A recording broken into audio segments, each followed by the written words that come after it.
Assalamualaikum warahmatullahi wabarakatuh. Alhamdulillahi rabbil alamin, wassalatu wassalamu ala ashrafil anbiya'i wal mursalin wa imamal muttaqin wa ala alihi wa ahli baitihi wa sahbihi ajma'in. Ashhadu wa nashhadu an la ilaha illallah wa ashhadu wa nashhadu anna Muhammadan abduhu wa rasuluh. Innal hamdalillah nahmaduhu wa nasta'inuhu wa nastaghfiruh wa min shururi anfusina wa min sayyiati a'malina man yahdihillahu fala mudilla lahu wa man yudlilhu fala hadiya lahu. Subhanaka la ilma lana illa ma 'allamtana innaka antal alimul hakim. Wa tub 'alaina ya maulana innaka antat tawwabur rahim. Qala rabbi shrah li sadri wa yassir li amri wa hlul 'uqdatam min lisani yafqahu qawli. Rabbi ij'alni muqimas shalah wa min dzurriyyati rabbana wa taqabbal du'a. Amma ba'd. Alhamdulillah, pertama-tamanya dan selama-lamanya kita rafa'kan syukur kehadrat Allah Subhanahu wa taala dengan faham, sedar dan segar bahawasanya Allah jualah yang menciptakan langit dan bumi serta apa yang ada di antara keduanya dengan kekuatan, kekuasaan dan kehendak takluk tadbir Allah Subhanahu wa taala yang mutlak. Justru dalam masa yang sama perbanyakkan juga oleh kita untuk senantiasa mengucapkan syukur kehadrat Allah Subhanahu wa taala kerana mempertemukan kita pada malam yang berbahagia ini, dan juga dikarenakan oleh baginda Nabi sallallahu alaihi wasallam kita masih lagi diberikan kebaikan, diimpunkan dalam ketaatan, diberikan pinjaman Islam dan iman sampai ke malam ini. Justru perbanyakkan selawat ke atas baginda Nabi sallallahu alaihi wasallam.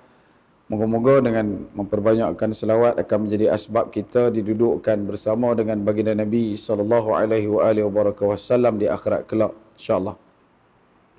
Sallallahu ala Muhammad sallallahu alaihi wasallam. Sallallahu ala Muhammad sallallahu alaihi wasallam. Sallallahu ala Muhammad sallallahu alaihi wasallam. Sallallahu ala Muhammad sallallahu alaihi wasallam. Sallallahu wasallam wa baraka alaihi. Moga-moga pertemuan kita dilimpahkan keberkatan, perpisahan kita kelak insya-Allah diberikan limpahan kurniaan kerahmatan. Baik. Tuan-tuan dan hadirin muslimin mukminin rahimakumullah sekalian, dalam perkongsian kita pada yang lalu, kalau ikut dalam catatan muka surat 92, itu kita dah cerita bab hati, sendi kekuatan dalam pertarungan jiwa. Kemudian kita sebutkan juga ada dua komponen utama dalam diri seseorang untuk membina kekuatan diri dia dalam memenangi peperangan dan juga pertarungan jiwa, iaitu Allah Ta'ala bekalkan kepada kita dua, pertamanya hati dan yang keduanya akal. Itu yang pertama kita dah sebutkan, hati itu adalah satu perkara yang menjadi kekuatan utama pada diri seseorang untuk dia teruskan hidup.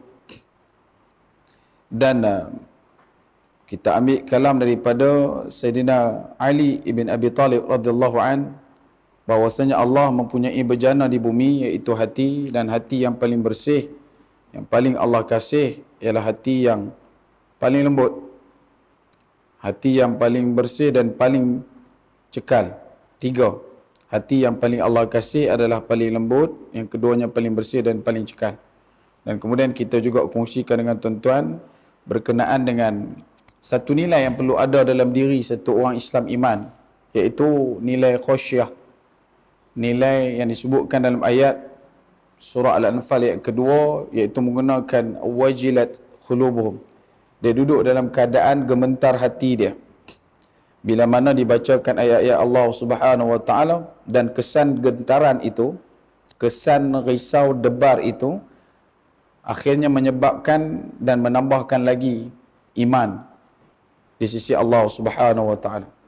Dan disebutkan juga berkenaan dengan gambaran orang-orang kafir daripada firman Allah Subhanahu Wa Taala pada suratul Hajj, iaitu orang kafir ini adalah satu orang yang mana bukan mata mereka yang tak nampak, tetapi hati mereka yang tidak melihat kebenaran, keimanan yang Allah Ta'ala pancarkan dalam hati mereka.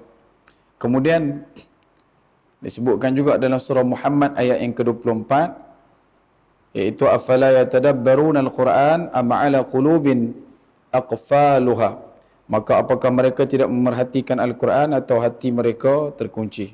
Surah Muhammad ayat 24. Pada malam ni, untuk perkongsian yang mengambil masa, selalunya saya akan ambil sedikit masa untuk perkongsian ni. InsyaAllah kita cuba rangkumkan dalam pertemuan kita yang kali ini, dan kalau tak sempat kita akan sambung pada pertemuan yang akan datang. Iaitu yang kedua ini adalah apa yang disebutkan sebagai akal.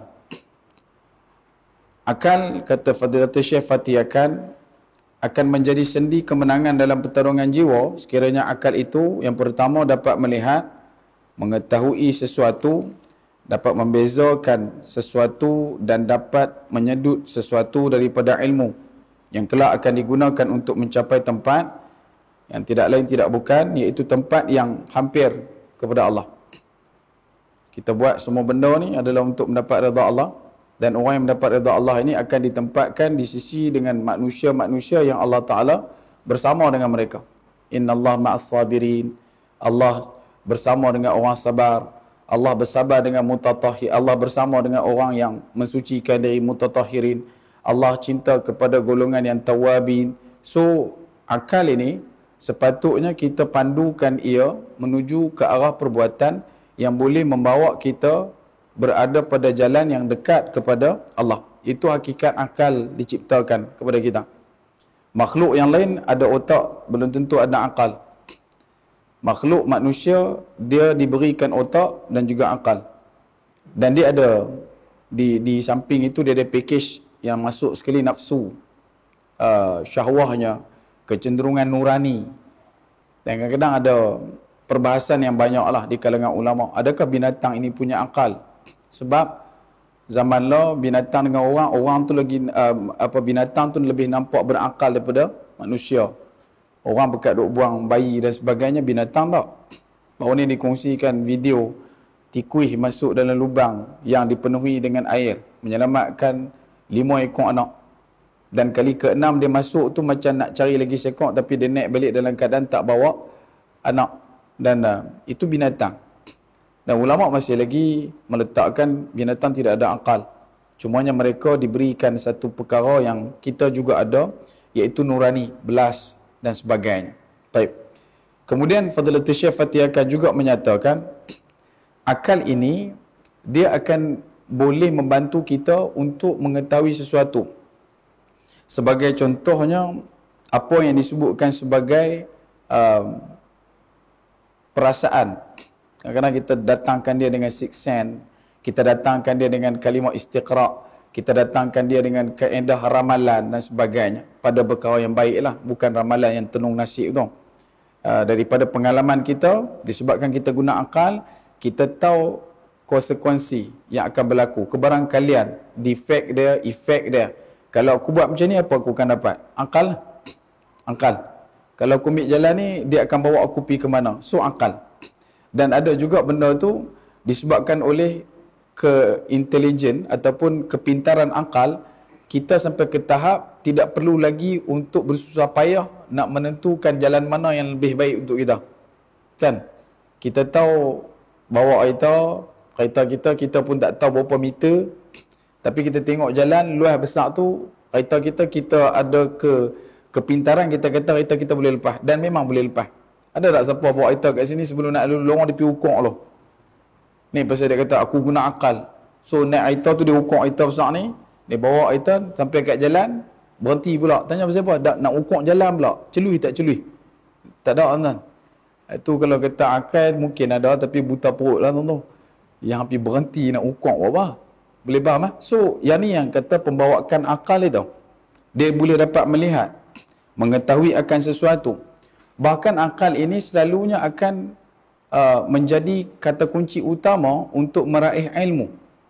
Ilmu, kata Imam Al-Ghazali dalam kitabnya Ar-Risalah Laduniyah, kisah berkenaan dengan Imam Ghazali, dia buat satu risalah. Risalah ni maksud dia surat. Ada satu sahabat dia tanya dekat dia, tulis surat dekat Imam Ghazali, minta Imam Ghazali cerita berkenaan dengan ilmu laduni. Dulu tak ada Facebook Live.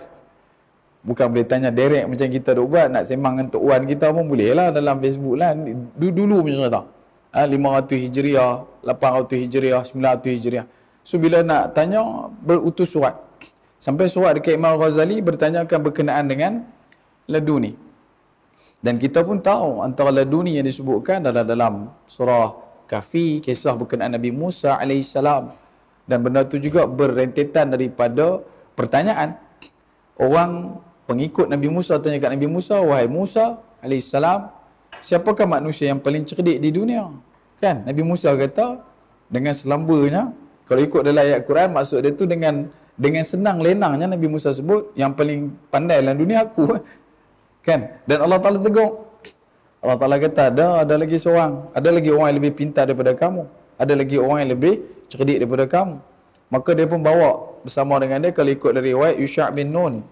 Bersama dengan Nabi Musa AS, berjumpa pula dengan Khidir. Nabi Khidir AS. Sepakat ulama' menyatakan ya juga adalah Nabi.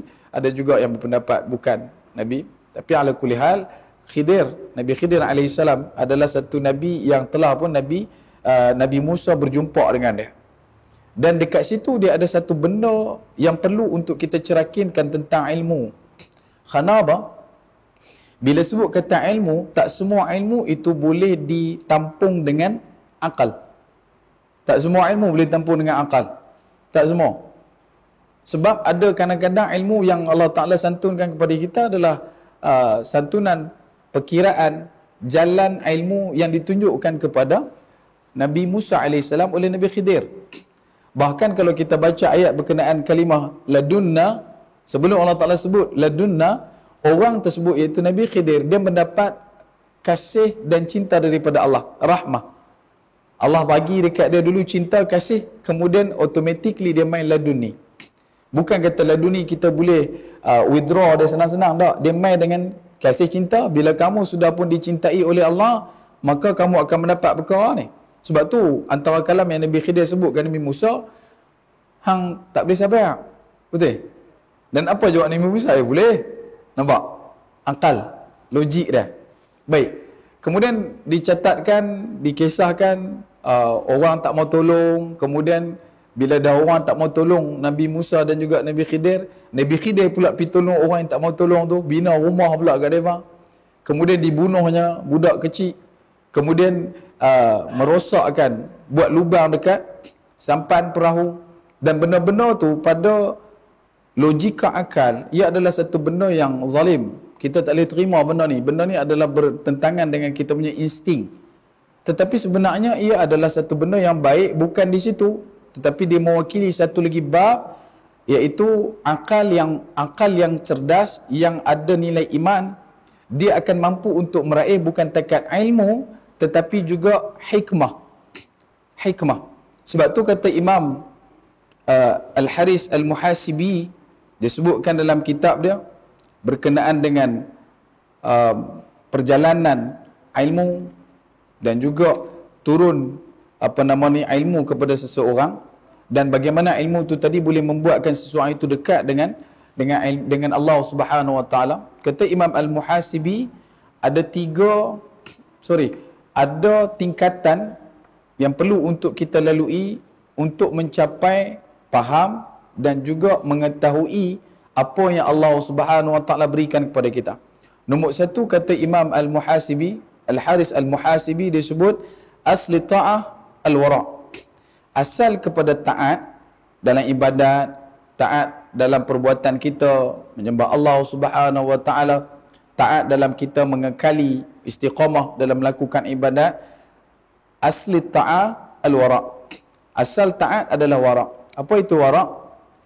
Wara' adalah menjaga diri dari melakukan ataupun menghindarkan diri daripada melakukan perkara yang berpotensi untuk menjadi dosa. Itu wara'. Asal kepada taat mesti ada wara'. Kalau siapa mengaku taat tetapi tidak wara', ketahuilah taat dia adalah taat yang tidak benar. Kemudian aslul wara', asal kepada wara' pula adalah at-taqwa. Asal kepada wara' adalah taqwa. Takwa ni apa pula? Benda mudah takwa adalah takut. Ittaqullah. Tadi kita dengar dalam khutbah, kan? Mimbar menyampaikan pesan kepada kita. Bertakwalah kepada Allah. Antara kata mudah kita yang kita boleh guna adalah takwa itu adalah takut. Tak mana yang kata takut tu? Takut pada melakukan larangan Allah dan takut pada meninggalkan benda yang Allah suruh. Boleh faham? Takut dalam nak melakukan benda yang Allah Ta'ala larang. Takutlah nak buat dosa, takutlah nak buat judi dan sebagainya. Dan takut juga, takut meninggalkan amal yang Allah Ta'ala suruh. Takut sangat kalau tertinggal salat, takut sangat kalau tak tutup aurat, takut sangat. Kan? Ni pakai face mask, kelak-kelak buat muka, buat tak ada masalah. Tak pakai face mask, orang usia rapat, kita mesti nak ulama face mask tak pakai. Agak-agak nak masuk kan nak bayar compound. Custom yang compound dah steady kami tak ada masalah. Tak ada, dia mesti lari masuk pergi cari face mask. Satu-satunya mask yang lelaki boleh pakai ni kan. Mask yang lain tak boleh pakai, 916 tak boleh, Pulut Dakap tak boleh, ni boleh. Sanggup pasal dia mengetahui kalau kata dia tak pakai, dia akan mendapat satu kecelakaan. Baik. Sebab itu bila sebut kata aslul wara', asal kepada wara' adalah apa yang dikatakan sebagai takwa. Buat satu benda tu, benda ni agak-agak Allah suka tak? Tak suka, risau terus. Dia jadi takut terus. Kemudian kata Imam Haris Al-Muhasibi, wa aslut taqwa muhasabatun nafs. Wa aslut taqwa muhasabatun nafs. Dan asal kepada takwa kepada Allah ini adalah muhasabah diri. Tak mana muhasabah diri ini? Kata Imam Khadi'iyat, dia sebut tafakkurus sa'ah khairu ibadatus sanah. Tafakkurus sa'ah khairu ibadatus sanah.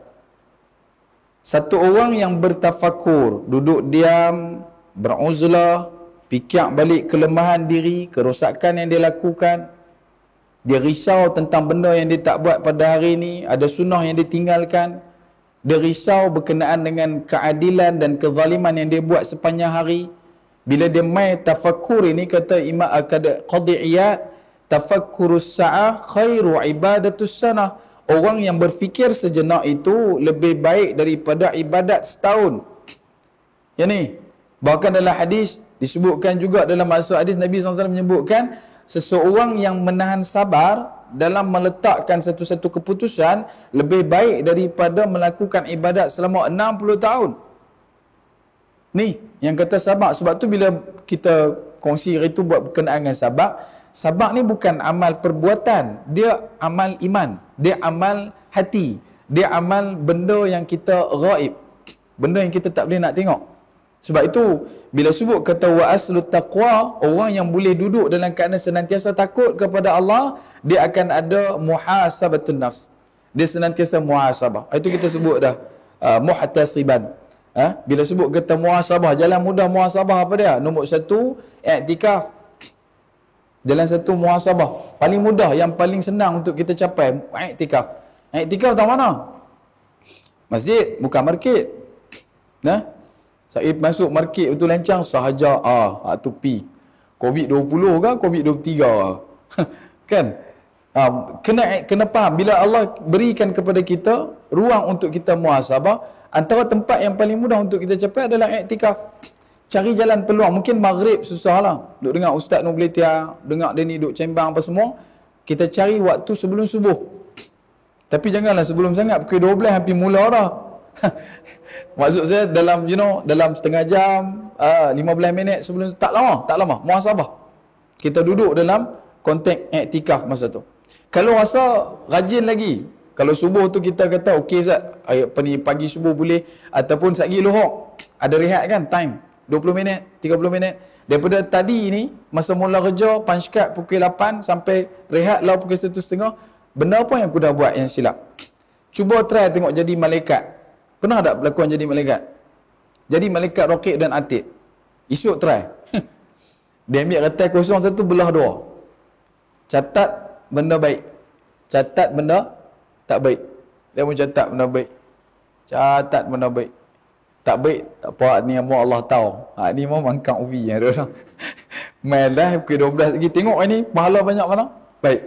Sebab tu kalau kata kita boleh muhasabah, kita akan recheck balik hubungan kita dengan Allah, hubungan kita dengan ibu ayah, hubungan kita dengan pasangan, suami dan juga isteri, hubungan kita dengan anak-anak, jiran tetangga, adik-beradik. Dan bila benda tu dibongkar, realitinya kita akan nampak kita akan menjadi lebih baik.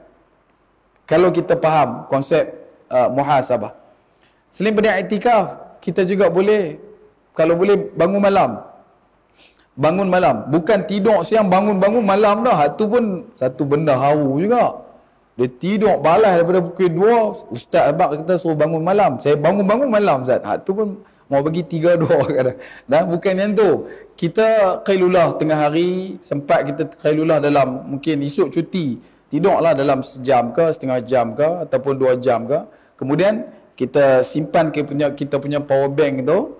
Sampailah malam, pukul 10 lagi kita tidur balik. 10. Lepas isyak ni tak ada apa nak buat kan. Nak kata 7 hari mencintaimu, tak ada lah. Dia punya pukul 10 apa, tak ada. Tak tahu lah dalam TV. Tentu Allah Alam lah. Kan duk fikir pasal Mak Leha ke, Khuzaimi. Tak ada, dia tak fikir lah pasal Khuzaimi apa. Dia nanti tidur, pukul 10 tidur. Nanti nak jaga, normal, pukul 3. Yang paranormal, pukul 3 petang. Kalau normal punya orang, pukul 3 dia akan bangkit. Automatik bangkit. Bila bangkit, grab. Cepat-cepat ambil peluang. Jaga ni sedap. Selalunya sedap kan. Kalau kita tidak awal sikit, dia mesti jaga juga. Dia jadi melengung Ustaz. Pukul apa ni? Pukul 3. Okey, bangkit pukul 3. Nombor 1 kena ingat, Allah Al-Wahid. Apa dia? Utamakan Allah. Apa nak kena buat? Astaghfirullah. Tu minta ampun. Tak buat dosa pun minta ampun. Kira bagus lah minta ampun walaupun tak buat dosa. Boleh faham? Tu minta ampun. Tak payah kita nak susah-susah, bukan tak susah-susah lah. Maksud saya, tidaklah lagi perlu kepada satu keperluan yang memberatkan kita nak kena bangkit, nak kena mandi, ambil wudu, pakai kain, letakkan sejadah, buminya atas nak solat. No need lagi. Belum lagi. Dia, benda ni kita nak lentok, dia kena pelan-pelan. Pelan-pelan. Kalau kata kita cepat, dia nanti patah. Bila patah, dia akan give up. Bila give up ni, bahaya. Bahaya. Sebab tu bila sebut kata muhasabah, kalau boleh bangun malam. Dan dia adalah universal. Laki boleh, perempuan boleh. Perempuan pula lagi cantik, lagi universal. Time dia datang, menstruate ataupun tidak, dia boleh bangkit. Bangun malam, bangun malam. Bukan solat tahajud tak. Saya tak cerita pasal solat tahajud. Bangun malam. Bangun malam. Why? Kenapa bangun pada waktu tu penting? Sebab waktu tu adalah waktu yang senang untuk kita reflect diri. Tak ada siapa, tak ada bising apa. Mak mentua pun lena lah. Kan? Pak mentua pun tak ada duk main tanya soalan matematik kat kita malam-malam. Tak ada lah. Pukul 3 siapa nak tanya kan? Phone, ni masalah. Ni. Yang syaitan ni. Telefon kan. Okey, telefon ni offline Zat. Jangan duk pegang lagi. Satgi dan dia dah tasbih lagu tu habis. Tahu tasbih lagu ni? Telefon kan? Tasbih ke? La ilaha. Kalau kata yang biji okey. Cepat-cepat kita minta ampun, istighfar, telefon ni. Jangan duk check. Covid berapa orang hari ni duk buat tanya dalam hati, nanti dia akan main spark, dia tu buat tanya Covid dah. Covid petang tadi dah habaq dah. Ni mangkang ubi ke apa, tak tengok TV. Tak duk risau. Nak kata nak kaluk bola pun orang cemuh nak pergi. Stadium boleh pi pemain Kalau hang pi, kalingan hang nanti kena pemain. Bukan kata hang jadi pemain, hang nanti kena pemain. Boleh faham? Sebab tu bila sebut kata benda ni boleh bangun malam, cepat-cepat grab. At least astaghfirullah. Sebab apa? kalimah istighfar yang dilantunkan oleh hamba Allah di waktu orang ni sedang tidur, Allah Ta'ala angkat di depan malaikat. Dahsyat tuan-tuan, dahsyat. Tak masuk lagi dalam bab tahajud, tak masuk lagi dengan Quran. Tak perlu lagi. Kita ambil yang ni, yang Maggi 2 minit dulu. Okey, bangun malam. Yang ketiga, yang ni agak sedikit berat dan benda ni dilalui oleh para nabi, siddiqin, awliya, iaitu golongan yang mampu untuk beruzlah. Dalam arti kata lain, mungkin mereka bersuluk dan sebagainya, pergi ke tempat-tempat tertentu, kan?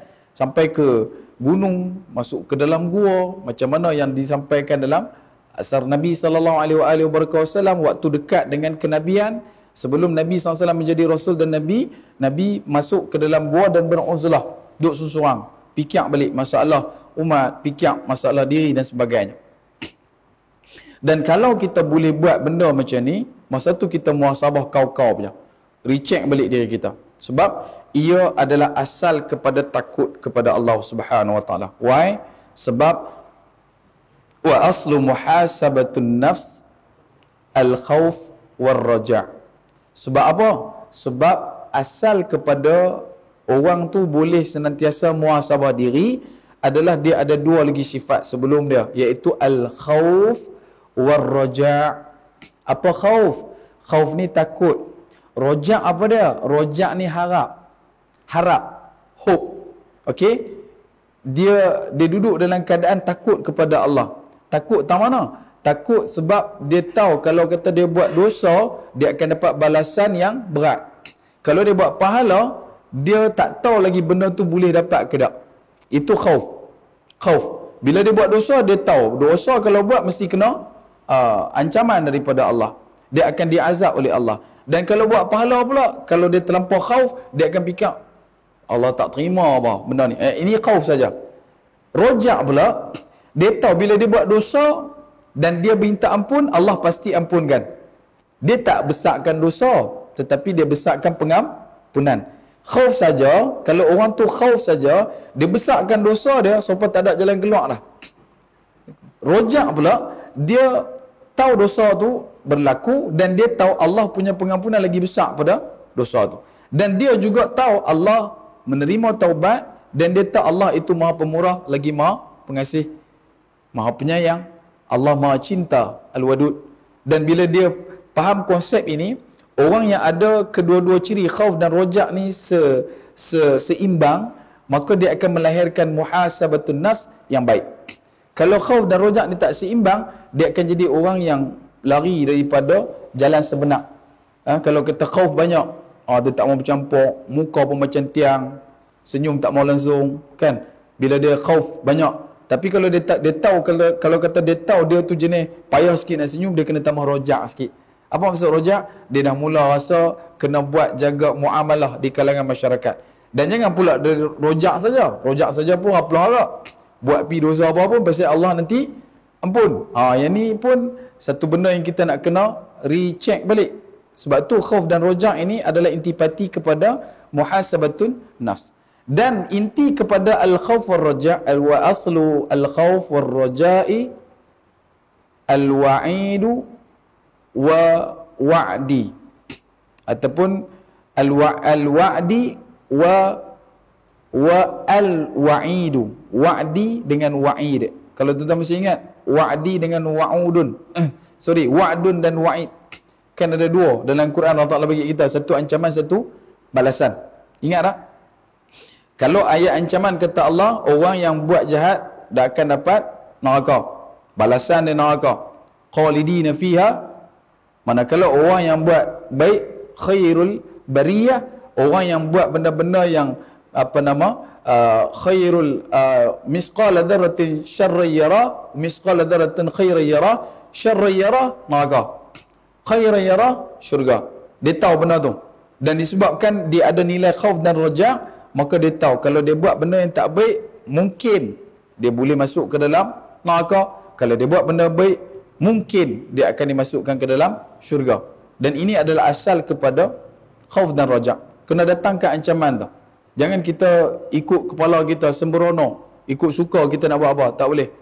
Kemudian kemuncak kepada apa yang dikatakan sebagai wa'di dan juga wa'idun, wa'di, wa'idun, beza dia dekat situ sikit sangat, adalah azamul jaza, keagungan balasan daripada Allah Subhanahu Wa Taala. Bila fikir azab, azab syadid, azab yang keras. Bila sebut kata pahala, ajrun azim, pahala yang cukup-cukup besar. So dia tahu benda tu setimpal. Dan kata Imam Al-Haris Al-Muhasibi yang terakhir,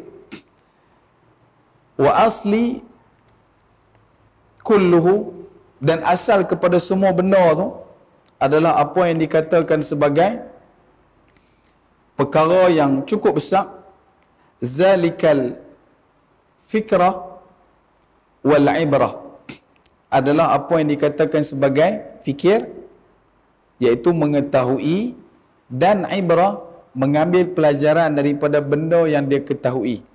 Boleh faham? Nah, Allah mafaqihna insya-Allah. Bila kita faham kata satu benda ni berlaku, kita bukan takat mengetahui benda yang berlaku tu, tetapi kita mengambil pelajaran daripada benda yang berlaku depan mata kita.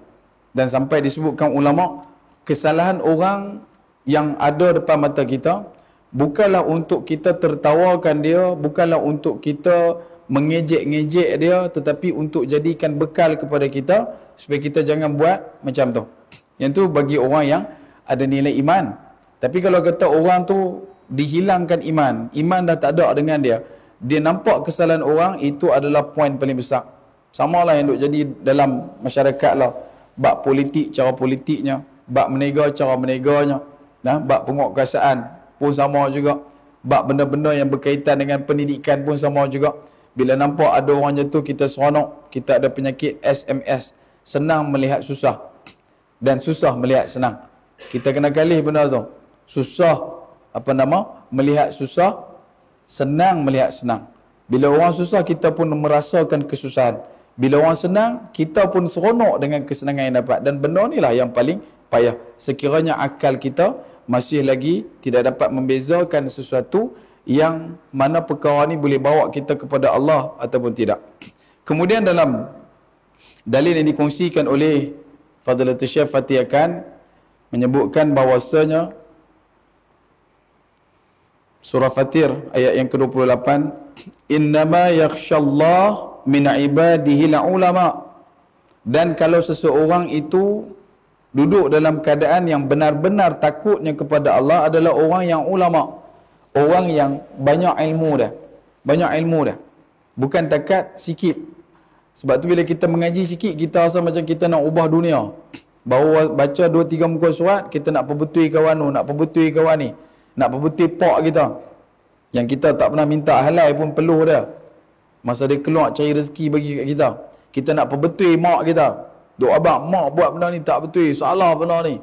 Sedangkan kita tak pernah minta halal pun susu mak kita yang besarkan kita. Kita nak perbetui guru kita, sedangkan dia mengajarkan kita dan mengenalkan kita alif ba ta. Semua orang kita nampak tak betul sebab kita baru belajar sikit. Bila dah belajar banyak, kita dah mula rasa tak berani dah nak tegur orang. Kita tak berani dah nak kata kat siapa. Lagi banyak kita belajar, rupa-rupanya bila semakin banyak kita belajar, bukanlah kita akan mengubah dunia. Semakin banyak kita belajar, kita akan mengubah diri sendiri.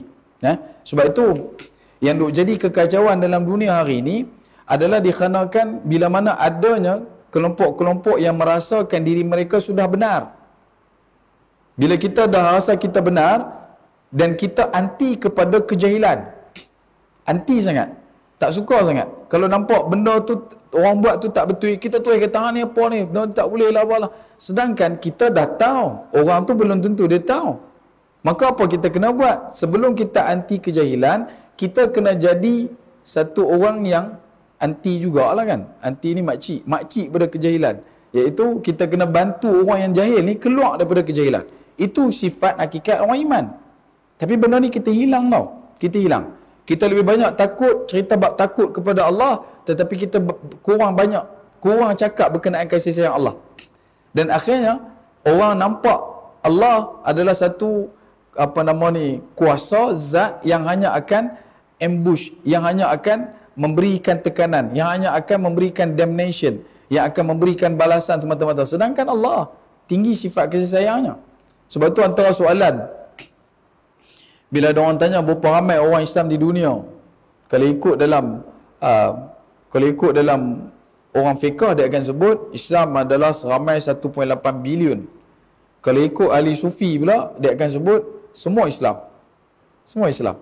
Sebab semuanya datang daripada ruhi, iaitu ruh Allah Subhanahu Wa Taala.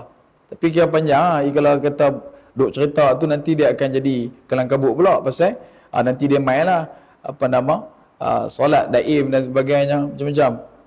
Syekh Siti Jenar yang memperkenalkan salat ini ada 3. Nombor 1-nya salat yang dikatakan sebagai salat syariat, yang keduanya salat tariqat, yang ketiganya salat hakikat ataupun salat daim. Bila sebut kata salat tariqat ini juga dikenali sebagai tariq. Tariq maksud dia jalan. Ada juga yang mengatakan tariqat itu, salat tariqat itu adalah ambil daripada kalimah taraqi, iaitu menaik. Lawan kepada taraqi, tanazzul, menurun. So bila sebut berkenaan dengan benda tu, salat yang dikatakan syariat, Allah berkehendak kita untuk melakukan salat pada perbuatan yang ditinggalkan oleh baginda Nabi SAW. Kita buka dalam kitab, salat itu adalah miftahul, dengan kita bermulakan ia dengan apa yang dikatakan sebagai taharah. Kita mulakan dia dengan bersuci, kemudian kita dudukkan dia dalam keadaan takbiratul ihram, dan kemudian kita mengakhirkan dia dengan salam. Itu solat. Dan itulah jalannya. Tiba-tiba ada orang yang kata, tak, saya ni janji ingat. Sebab apa? Solat tu ingat. Tak, bukan kita nak dapatkan inti solat. Solat tu memang satu actual, satu benda yang memang kena buat. Dia bukan main dalam keadaan yang intipati solat. Kalau orang kata solat ini adalah untuk kita zikir kepada Allah, ingat Allah. Ya, saya ingat. Solat ini adalah doa. So saya duk berdoa, saya tak payah solat. No. Tak, solat kena solat. Sebab tu nama awal solatnya solat syariat. Walaupun kita tak faham apa pun, kita solat juga. Itu dalam fahaman yang dibawakan dimensi solat oleh Syekh Siti Jenar, dia sebut solat syariat itu dikenali sebagai sembah raga. Sembah raga. Apa sembah raga? Kita punya jasad ini bergerak mengikut apa yang dilakukan oleh Nabi SAW. Kemudian kita salat, kita akan jadi orang yang merasai perbuatan tersebut secara fizikal, walaupun belum lagi masuk. Kemudian bila kita dah dapat kenaikan, kita dah faham ayat dalam solat kita dah tahu solat ni tadi akan tanha anil fahsya wal munkar, kita dah menjauhkan diri kita daripada buat benda-benda yang fahsyat dan juga munkar, maka solat tu tadi automatically dia akan naik kepada salat tariqat. Sebab tu sembah raga dia boleh jadi olahraga. Bila hang solat pupak keluar berau, masuk pula pupak keluar berau, masuk pula pupak keluar berau. Tanya pasal apa? Solat itu sihat? Ya, sihat lah. Sebab sembah raga bertukar menjadi olahraga. Bila masuk solat tariqat, kamu akan mencapai tahap kedua kata Syekh Siti Jenar, iaitu solat sembah cipta. Sembah dengan merasakan diri kita ini dicipta oleh Sang Pencipta, dan kita sedang menghadapkan diri kita kepada Pencipta. Sedang kata diri kita berhadap dengan Allah Subhanahu Wa Taala. Maka nak bergerak dalam solat pun risau, nak fikir benda lain pun risau. Dalam solat aku tak mau, nanti dalam solat aku tak mau fikir ni. Yang hak tak mau fikir tu nanti dia main awal. Betul? Dalam solat nanti aku tak mau fikir ni. Yang tu nanti main. Aku tak mau nanti mak leha main dalam solat aku. Mak leha beratok 16 mak leha nanti main kat hang. Pasal hang duk fikir. Bukan hang fikir. Hang kata hang tak mau fikir. Dia nanti main. Sebab apa? Sebab kita masih lagi belum menaikkan. Solat syariat asalnya tiada apa-apa. Bermula dengan kosong, kemudian kita mulakan solat takat kita mana kita mampu. Bila main solat tariqat, kita dah mengetahui dia punya maksudnya, dan kemudian kita meninggalkan apa benda yang tidak baik bagi orang yang dah melakukan solat, dan kita dah buat solat, benda tak baik tak ada dengan kita, tapi solat kita teruskan. Daripada solat tariqat, dia akan naik kepada satu lagi, sembah cipta. Yang ketiganya nama sembah rasa. Apa maksud sembah rasa? Dia bukan takat tahu dia berhadap dengan Allah, tetapi dia dah masuk dalam cita rasa Allah. Boleh faham? Boleh faham? Bila kita tanya cita rasa ni apa dia? Cita rasa ni siapa tak tahu? Yang ni masak-masak makan-makan, wish masin ni. Ni lah cita rasa pop menekan hang. Pop menekan suka benda macam ni. Oi, masin kot. Kita rasa masin tapi dia tidak. Kita nampak dia solat macam lagu tu ya. Pakai macam tu ya. Tapi rupanya dia bukan dalam mana-mana solat yang kita duk lalu tu. Solat yang tinggi. Yang dinamakan sebagai solat daim. Tetapi masih solat. Bukan yang duk kata, oh solat daim tak payah solat. Yang ni mau gantung kat kipas orang. Merepek apa? Nabi solat. Kalau kata semulia-mulia wali, kalau kita nak angkat, takkan wali boleh tinggi daripada para Nabi dan Rasul. Nabi dan Rasul pun solat. Sejak daripada mana? Nabi Adam solat, Nabi Nuh solat, Nabi Musa solat. Tiba-tiba mai zaman lah, tak payah. Lepas ni semua kulit mah. Tak ada isi. Kita isi. Benda dalam dunia yang isi saja cuma najis. Luak sampai ke dalam, isi najis. Pisang tau, pisang. Luak apa dah? Kulit dalam pisang. Pernah jumpa pisang duduk kat pokok tu, pisang tu hampir pelekoh makan tu. Tak ada. Buah nam-nam pun, walaupun kita makan yang luak tu, tetap juga ada kulit. Donat, maklum leha. Mak leha lagi. Donat, ada juga kulit. Popiah pun ada kulit. Tiba-tiba mai. Lepas ni, salat kita isi. Tak ada. Semua mesti ada kulit. Sebab apa? Allah berkehendak. Alladzina yu'minuna bil ghaib wa yuqimuna as-salah. Berdirinya itu perlu pada penampakan. Perlu dinampakkan. Bukan untuk riak. Nanti ada masuk juga dalam bab riak. Ada orang dia kata dia tak mau solat. Pasal apa? Nanti kalau solat riak. Kata Imam Haris Al-Muhathibi, orang tu tadi melakukan dosa dua dosa. Tak pergi mayang siapa ni? Aku malas pergi masjid. Siapa? Orang duk kata aku orang bagus lah apa. Nanti semua riak tau. Riak nanti yang tak boleh masuk neraka. Wail. Betul nak pergi mana? Aku nak pergi tu. Hak yang lepas duk pecah. Betul boleh sebut wail tu dia tak? Ni. Tak ada. Benda tu kata Imam Haris, kamu buat dua dosa. Apa dosa pertama? Dosa pertama of course meninggalkan ibadat. Tak solat lah. Sedekah. Tak mau sedekah nanti orang nampak. Tak mau puasa apa sebab nanti orang nampak. Bila meninggalkan ibadat, ia dikira sebagai dosa. Yang kedua dosanya apa? Dosa sebab hang bersangka buruk pada kawan hang. Bersangka buruk pada saudara hang. Kan kita kata, nanti orang kata orang. Kita kata orang tu akan kata, kita dah sangka buruk pada orang. Walaiyazubillah. Ini adalah satu benda yang kita nak kena faham. Sebab, ni, duk main. Duk jengui, merata kita jumpa. Jom pergi masjid. Saya memang tak pergi masjid tak. Saya kalau masjid tu semua riak tak. Masjid patut kita kena buat jenis masuk menerak kan. Tak ada buat dinding-dinding mah. Mau buat dinding-dinding, buat lampu-lampu mah riak. Apa benda ni? Syekh Ibn Arabi. Kalau tuan-tuan biasa baca pasal Ibn Arabi ni, dia satu orang yang cukup dahsyat. Orang yang dikenali sebagai ulama yang cukup zuhud. Dia ada sahabat dia. Sahabat dia duduk dekat tepi laut. Sahabat dia yang duduk dekat tepi laut ni, rumah usi je. Rumah pun rumah nak roboh lah. Duduk tepi laut. Sahabat dia ni pula ada anak murid.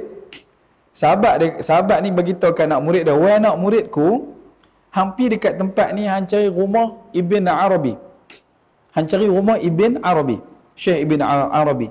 Siapa dia ni? Dia ni adalah guru agung dan juga sahabat agung. Dan kalau hampir sana jumpa dengan dia, hang minta nasihat daripada dia untuk dia bagi kat aku. Sikit je. Anak murid dia ni pun pi. Anak murid dia tengok guru dia susah, nak makan pun kena pi mengai sendiri. Lepas tu balik takat mana dapat tu jam makan, dia pun pi jumpa dengan Ibn Arabi. Sampai di rumah Ibn Arabi, orang abang ni rumah dia, dia pun pi. Dia terkejut. Dia kata dia ni biar betul takkan dia tok guru pada guru aku kot. Awak, rumah Ibn Arabi punya besar macam istana. Besar yang amat. Tapi dia kata guru dia abang Imam Ibn Arabi ni adalah orang zuhud. Zuhud apa? Rumah istana. Dan bila dia bagi salam, masuk dia pun abang saya daripada sekian-sekian tempat, anak murid pada sekian-sekian kawan ni. Dan dia kata dia adalah anak murid kepada Tuan dan dia adalah sahabat Tuan dan dia minta saya mai sini untuk minta nasihat. Tuan-tuan tahu apa Ibn Arabi kata ke anak murid kawan ni? Ibn Arabi kata, hang pesan dekat guru hang, jangan terpesona dengan dunia. Boleh faham? Tok guru kita rumah nak roboh. Habaq Sopi minta nasihat pada tok guru dia. Tok guru dia kita jumpa rumah nala reka punya besar. Lepas tu dia siap abang pula dekat kita, suruh beritahu kat tok guru kita yang duduk dalam rumah yang miskin ni, hang jangan terpesona dengan dunia. Tuan-tuan rasa? Ada masa untuk sakit kepala? Dia balik sampai ke rumah Tok Guru dia, dia kata, Tok Guru saya dah jumpa dah Ibn Arabi. Baik, Alhamdulillah. Dia siap ke? Dia siap, Alhamdulillah. Cuma dia tinggal pesan lah. Apa dia pesan kat aku? Sesungguhnya kata Ibn Arabi, dia pesan dekat Tuan Guru, dia minta supaya Tuan Guru jangan terpesona dengan dunia. Tak sempat lagi dia nak bagi komentar, Tuan Guru dia terus menangis. Menangis. Tanya pasal apa menangis pula? Han nak tahu, selama aku duduk dalam rumah ni, aku nak makan, aku akan keluar dengan perahu dan aku akan pancing ikan, aku beli ikan. Kadang-kadang ikan bukan ikan yang ada isi sangat pun. Ikan adalah isi sikit-sikit, itulah aku makan. Tetapi disebabkan aku terpesona dengan dunia, apa aku buat? Aku selalu berfikiran, bila dapat makan ikan tu, yang ikan kecil-kecil, ikan kasai ke, ikan yang tu kan, isi tak apa jenuh ni, bila dia makan isi sikit-sikit, dia kata, kalau lah dapat ikan yang isi banyak. Ni, anak murid pada Ibn Arabi ni. Dia kata apa? Kalau lah aku dapat makan ikan yang isi banyak kan sedap. Kalau lah aku dapat telur ikan kan sedap. Kalau aku dapat ikan yang besar lagi kan sedap. Nampak? Dia bukan kata dia duk pi ligan projek, dia duk pi lobby apa benda ke, tak ada. Dia cuma menginginkan. Dan orang macam tu, kata Ibn Arabi, jangan terpesona dengan dunia. Dan Ibn Arabi telah mengatakan perkara tersebut. Anak murid dia terkejut lah.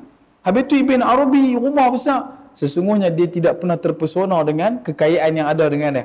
Benda tu walaupun depan mata, keliling kelalang dia, tak pernah masuk dalam hati. Seperti mana yang ulama sebut, sebuah kapal yang karam kapal itu, bila mana ayak mula masuk ke dalam kapal. Selagi kapal itu duduk atas laut, ayak tak masuk, selagi itu takkan karam. Boleh faham? Kita pun kalau kata ayak tak masuk kepala, okey je ya. Nanti dia ayak masuk kepala, dia jadi karam ke.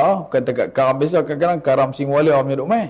Sebab tu kalau sebut kata benda ni, akal adalah satu tujuan besar untuk kita menambahkan khasyah kepada Allah Subhanahu Wa Taala, dan itu yang disebutkan pada perkongsian awal. Sebab akal ni dia nak kena jalan pelan-pelan.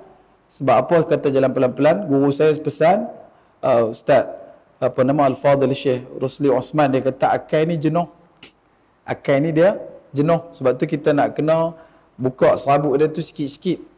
Moga-moga perkongsian kita pada malam ini memberikan sedikit wadah maklumat kepada tuan-tuan, dan kita mohon doa juga moga-moga Allah irfa'lana hadzal waba, Allah mengangkat bala penyakit ini, dan kita mohon juga moga-moga kebaikan senantiasa bertaut dalam hati kita, mengingatkan kita kepada Allah Subhanahu Wa Taala, menjadi hamba yang sebenar-benar memperhambakan diri kepada Allah, bukan kepada makhluk, dan meletakkan Allah Al-Wahid, Allah As-Samad. Allah itulah yang pertama, Allah Al-Ahad, Allah itulah yang satu-satunya, dan Allah itulah As-Samad, tempat kebergantungan kita. Dan akhir kalam, kalau ada kekasaran bahasa, teguris bicara, telajak kata, terasa tak mana-mana, saya minta maaf banyak-banyak, daripada hujung rambut sampai hujung nyawa. Yang baik semua datang dari Allah Subhanahu Wa Taala, yang kurang juga datang dari Allah Subhanahu Wa Taala, berdasarkan dari Nabi sallallahu alaihi wasallam, al-qadr khairi wa syarri min Allah. Dan mungkin juga ada silap dan lupa dan selama saya berkongsi dengan tuan-tuan, kerana Nabi bersabda, al-insan la yakhru minal khata' wa nisyan, manusia tak dapat lari pada silap dan lupa. Justru kalau ada kesilapan, saya mohon sama-sama untuk leburkan dan kuburkan. Kalau kata ada kebaikan, mohon tolong sebar dan lebarkan. Dan seperti yang selalu kongsikan kepada tuan-tuan, kalam ulama, sekecil-kecil ikan pasti ada isinya, sebesar-besar ikan pasti ada tulangnya. Aku liqauli hadha astaghfirullahal azim li wa lakum wa li sa'iril muslimin wal muslimat wal mu'minina wal mu'minat fastaghfiruh fa yafuzal mustaghfirin. Assalamualaikum warahmatullahi wabarakatuh.